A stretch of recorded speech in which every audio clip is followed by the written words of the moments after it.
that's how the rubber hits the road. You've set your goals, you understand what you need to do to hit your goals, then apply that to the tactics that are going to help hit your goals. And that is how you start to build a predictable revenue factory.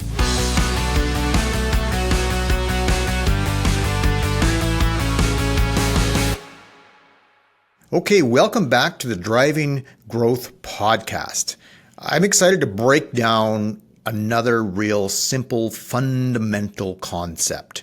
So last time we talked about the overall models, the revenue models, the data models, all the overarching structure that goes into building your revenue factory. And what I wanted to do this time is there really are two main motions that companies need to focus on. They often will get too complex. So if we're looking at acquiring new clients, we'll say, well, geez, we need to do trade shows, we need to do some inbound, we need to do some outbound, we have to have out-of-home advertising to build brand awareness, all that sort of stuff. And really, and now those are tactics, and that's fine. And so, but what I want you to impart on is really, as an organization, after you've determined what your actual growth cost is and what your retention cost is, now you take those two things as main models or motions, right? So what is your acquisition motion and what is your retention and expansion motion? So you've got your existing book of business and you got the new book of business. So you're trying to grow. And so you take your one book of business, that's your existing book of business, and let's pretend for simplicity's sake that you're an organization that has a book of business that's been doing about $1 million a year. So that's your foundation, and you want to grow to $500,000 a year. So what you want to do is, with the first motion, you look at, you're retaining that and you want to expand. You say, well, geez, that $1 million, it was $900,000 the year before that, $800,000 the year before that. So it's growing, it's expanding at a certain rate. So you want to make sure you resource that and you can model that you're going to get that amount of expansion out of it. So let's just call it 10% for easy numbers. And so now you can say, okay, the book of business is going to grow by 10%, taking into churn. And so I'm going to be sitting next year with $1.1 million for that motion, that retention and expansion. Now I want to get to $1.5 million. So I need to find $400,000 in business. Now, considering what we talked about in episode 1 about understanding what your average transaction size is, your average account size, lifetime value for clients, those different fundamental data metrics, you can now sit there and say, well, geez, if each of my clients has an average annual size of $100,000, I got to get 4 clients to get to that 400,000. So I got to acquire 4 clients. So I take that now, that acquisition motion. What is it that I need to do to get those 4 clients? And when you look at this, you want to figure out how you have to resource it appropriately, and you understand your growth cost. You can go, geez, now I can put in the various different tactics and can determine how efficient each of these tactics are. So let's pretend that you get to gain 4 clients. You know that you need to have at least 20 different organizations in your pipeline. And in order to get 20 different organizations in your pipeline, you probably have to have 100 conversations. And so now what you need to do is take those requirements, you've worked backwards, and that is a mathematical model for that acquisition motion. So I want to get 4 clients. That means I need to have 20, so I have a conversion metric in between. 4 I can convert at 20%, gives me 4 clients. I've got 100 conversations that I have to go in a target account list to get 20 opportunities. Again, 20% conversion. So volume metric is 100 people in your target account list that are qualified. Conversion metric is 20%. Volume metric is 20 in the pipeline. Conversion metric is 20%. Outputs 4. I think I did that math right, but that's kind of how it looks.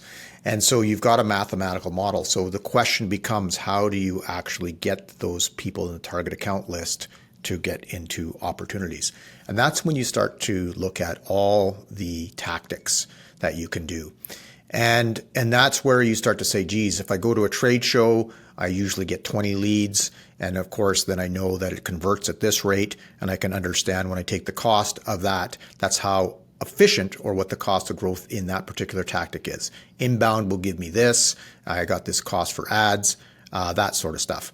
So the framework is we've talked about determining your growth rate, and we're talking about creating a model for how we're going to grow, of where we want to go, and we're doing a backwards prediction. So we want to get to $1.5 million. We've got 1.1 in predictable revenue from our book of business. So we got to figure out how to get 400,000. And now we're putting it into a mathematical model with volume metrics, with conversion rates, that we can model out what we need to be. And that motion is, there's two main motions. There's the acquisition motion to get the 400,000, and then there is the retention motion with the $1.1 million. Okay, so you know that. Now you need to know how to figure it out. So let's talk about some real world examples on this. So I have worked with a lot of clients that are looking at this kind of stuff, and they're throwing out a whole bunch of different ideas about how they're going to get new customers, right? So if we could back up and we know the number and we know that math of what we need to do, then we can know the critical thing that we have to solve for and figure out the most efficient way to do it.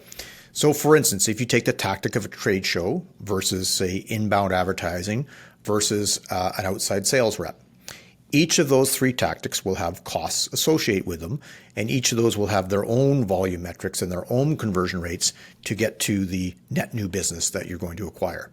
So what you want to do is run mathematical models for each tactic and see which is the least efficient. So I have seen tactics that have a ratio of 400%, which means that it's costing them $4 per $1 of net new free cash flow business they bring in, of profitable business. That doesn't work. You're gonna go bankrupt. You're costing 4 to get 1, right? But people run all these tactics and they don't know what's working and what's not working. And it could be, if we take this example, I've ran this with customers where we're looking at a trade show tactic, and people say, well, geez, trade shows are a lot of money. We've got the booth, we've got travel, we've got, hotels and food, all that stuff adds up. Like, if we have 6 people at this, geez, we could be spending 50, 60K at a trade show, right? And if you know how much, of your volume metrics that you get. So let's say that you talk to 50 people at the trade show. Again, you convert 20% of them into pipeline. So now what we're talking about is of those 50 people you talk to, 20% is going to be 10 go into pipeline, 20% conversion equals 2. You got 2 customers. And if you get $200,000, $100,000 per customer with that ratio, that $50,000 doesn't look too bad. In fact, what it looks like is, geez, that's 25 cents on the dollar. That's an efficiency ratio of 25%. Your cost of growth is 25% versus, say, an inbound one, that's a 400% cost of growth. So you want to start by thinking about, again, big picture, what do I need to acquire? What do I need to do to retain? And then as you get into that and you have all those models in place, now you got to put there all the different tactics need to be modeled out. And then you can pick and choose with math based on what you're doing. Now, again, how does this work in real life? Well, what you've got is, if you're actually going to pick one of those tactics to do, you have targets for your teams to hit. People go to that trade show, you say, listen, we got to get 50 qualified leads at this trade show and convert that into pipeline and convert that into sales in a certain amount of period. Could say it's a 6-month leg, but that's what we got to do for this to make sense. Otherwise, this doesn't make sense. And so that's how the rubber hits the road. Is you've set your goals. You understand what you need to do to hit your goals. You then apply that to the tactics that are going to help hit your goals, and that is how you start to build a predictable revenue factory. That is how you get this into the day-to-day actions of your sales and marketing, and you can model it with math and create metrics that your team needs to be accountable for. Okay, so to wrap up, think about this. You're planning your year. All right. You've determined your overall cost of growth, and now you know exactly how much book of business you have that you're going to retain and expand. And you're like, okay, this is how much business I have to get. And now I have to create a budget to how do I resource this. So if you take this modeling, you can then resource it with a budget and determine what is the most efficient use of your funds. Now, how this works in real life is that when you do this, you can figure out what is inefficient. And the reality of it is that you probably are going to be able to cut costs of things that you already did because you didn't realize how inefficient it was. And you're going to maybe double down on things that are more efficient because you didn't realize how efficient they were. So do more of what works, do less of what doesn't work, but now you got the math to do it. So go forth, figure out how much you have to acquire, figure out how much you have to retain, model out all the individual tactics, make a budget that's efficient and save money and build your revenue factory and have a ton of fun.